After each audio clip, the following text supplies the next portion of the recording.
আসসালামু আলাইকুম সবাইকে। আপনার আইজিপি আপনার চৌধুরী আব্দুল্লাল মামুন আপনার 6 পৃষ্ঠার একটা আপনার আপনার জবানবন্দি দিচ্ছে। তো 6 পৃষ্ঠার জবানবন্দিতে উনি এটা আবার প্রকাশও হয়েছে, হ্যাঁ, অনেকের হাতে হাতেই আছে বা যারা নিউজ করে তাদের কাছেও আছে। তো ওইখানে উনি মানে হিসাব করলে দেখা যাচ্ছে যে ওনার কোনো দোষই নাই।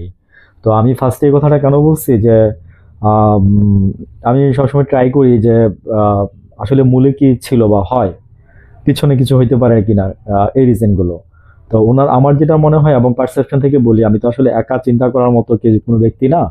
আমি কিছু ক্লজ ইউজ করি বা কিছু পার্সনকে মানে তাদের কিছু কথা কোট করি। তো ওইখান থেকে আমি আমার নিজের বিশ্লেষণগুলো একটু করে তারপর আমি এখানে একটু বলার ট্রাই করি। তো সেটা হচ্ছে যে উনি বলছে যে আপনার যা কিছু হয়েছে সবকিছুই আপনার ওনার অগোচরে হয়েছে, উনি জানতো না। একরকম এক কথায় বলতে গেলে এটাই দাঁড়ায়। উনি এটার প্রেক্ষিতে অনেকগুলো জিনিস বিশ্লেষণ করছে।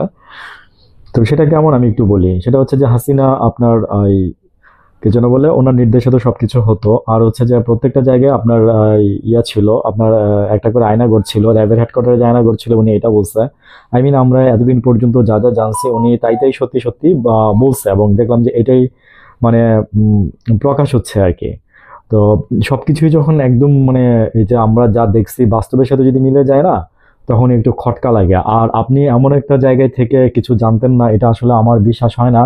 এই কারণে আরো বলতেছি যে আপনি বলছেন যে সেনাবাহিনীর 4 তারিখও আপনাদের মিটিং হয়েছে, যে 5 তারিখে কাউকে ঢাকায় ঢুকতে দেওয়া হবে না। তো সেই জায়গাটার মধ্যে আপনি বলছেন যে সকালে আপনি জানতে পারছেন আপনার সেনাবাহিনীর ব্যারিকেড ভেঙে আপনার মানুষ ঢুকতেছে এবং ঢুকতে দিচ্ছে সেনাবাহিনী।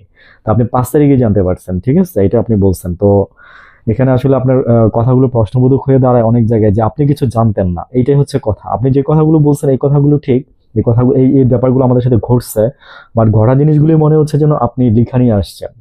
ঠিক আছে, তো আমি ভাবছিলাম যে আরো কিছু ব্যতিক্রম করবে, আপনি কিছু জানেন, কিছু অর্ডার দিচ্ছেন। আপনি বলছেন যে হেলিকপ্টার থেকে গুলি র্যাবই করছে।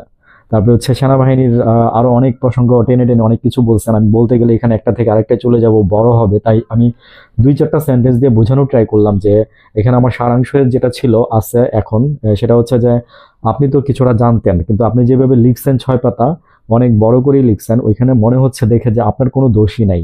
ঠিক আছে, কিন্তু আপনার তো দোষ আছে।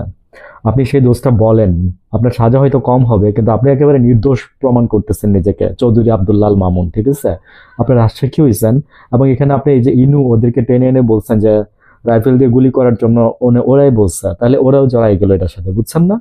ভালো থাকবেন।